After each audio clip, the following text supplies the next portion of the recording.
ಯಾಕೆ ಕೂತಿರೋದು? ನೀವು ಸುಮ್ಮನೆ ನಿಮ್ಗೆ ಯಾರು ಹೇಳೋದಿಲ್ಲ ಕೇಳೋದಿಲ್ಲ ಅಂತ ಮಾಡ್ಕೊಂಡ್ಬಿಟ್ಟಿದ್ದೀರಾ. ನೀವು ಸರ್ಕಾರದ ಪ್ರತಿನಿಧಿಗಳನ್ನೇ ನೀವು ಯಾರು ನೀವು ತರಲ್ಲ ಅಂದ್ರೆ ಪ್ರಜಾಪ್ರಭುತ್ವದಲ್ಲಿದೆ. ಇಲ್ಲ ಇಂಡಿಪೆಂಡೆಂಟ್ ಮಾಡಿದ ಡಿಕ್ಟೇಟರ್ಶಿಪ್ ಆಗಿದೆ ಏನಾದ್ರೂ ಇಲ್ಲಿ. ಮತ್ತೆ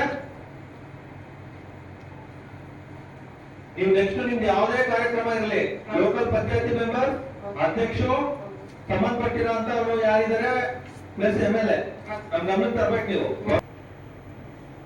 ನೀವು ಸಭೆ ಟು ಸಭೆ ಕಣ್ಣಿಗೆ ಕಾಣ್ತೀರಾ, ಮಧ್ಯದಲ್ಲಿ ಎಲ್ಲೋ ಕಣ್ಣು ಕಾಣಲ್ಲ ತಾವು. ಹೇಳಿ. ಈ ವರ್ಷದಲ್ಲಿ ಸರ್ ನಾವು 5 ಮನೆಗಳನ್ನು ಕೊಟ್ಟಿದ್ದೀವಿ ಸರ್. 3 ಸಾವಿರ ಗಡಿ ಮನೆ, 2 ಆಫೀಸ್ ಗಡಿ ಮನೆ ಕೊಟ್ಟಿದ್ದೀವಿ ಸರ್. ಆಮೇಲೆ 16 ಎಕರೆ ಈ ಸರಿ ಕೊಟ್ಟಿದ್ದೀವಿ ಸರ್.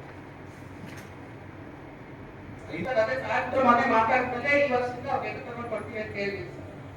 ಅಲ್ಲ, ನಿಮಗೆ ಮನೆಗಳು ವಿತರಣೆ ಮಾಡಿದ್ದೀರಲ್ಲ, ಅವೆಲ್ಲ ಕಾರ್ಯಕ್ರಮಗಳು ಅವೆಲ್ಲ ಅನುಷ್ಠಾನ ಆಗ್ಬೇಕಲ್ಲ. ಅನುಷ್ಠಾನಕ್ಕೆ ಎಲ್ಲೂ ಶಾಸಕರು ಯಾವ್ದು ಏನು ನೆಸೆಸಿಟಿ ಯಾರಿಗೆ ಮನೆ ಕೊಟ್ಟಿದ್ದಾರೆ ಅನ್ನೋದು ಗೊತ್ತಾಗಲ್ಲ. ಆಫೀಸಲ್ಲಿ ಮನೆ ಮಾತಾಡಿದಾಗ ಆಯ್ತು ಸರ್, ನೆಕ್ಸ್ಟ್ ಈ ವರ್ಷದಲ್ಲಿ ಏನ್ ಮಾಡ್ತೀವಿ ಅದನ್ನ ತಮ್ಮ ಲೆಟರ್ ತಗೊಂಡು ಕೊಡ್ತೀವಿ ಅಂತ ಹೇಳಿ ಪ್ರಶ್ನೆ ಕೇಳಿ 3 ವರ್ಷ ಆದ್ಮೇಲಲ್ಲ ನೀವು ನಾನು ಗಮನಕ್ಕೆ ತರೋದು.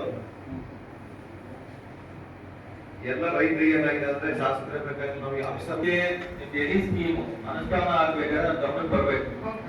ಹಾ, ಸುಮ್ಮನೆ ನೀವಾಗ ನೀವು ಆಫೀಸರ್ ಕೂತ್ಕೊಂಡು ನಾನು ಯಾರು ಹೇಳೋದಿಲ್ಲ ಕೇಳಿದ್ರೆ ನಾನು ಇಂಡಿಪೆಂಡೆಂಟ್ ಬಾಡಿ ಎಲ್ಲ ನಾವು ಸರ್ಕಾರದಿಂದ ಇರೋದು ಸರ್ಕಾರಿ ನೌಕರರು, ನಾವು ಯಾವುದೇ ಇಂಡಿಪೆಂಡೆಂಟ್ ಬಾಡಿ ನೌಕರಲ್ಲ, ಸುಪೀರಿಯರ್ ಅಲ್ಲ, ನಮ್ಗೆ ಸಂಬಳ ಕೊಡೋದು ಸರ್ಕಾರ ಕೊಡೋದು ಸಂಬಳ.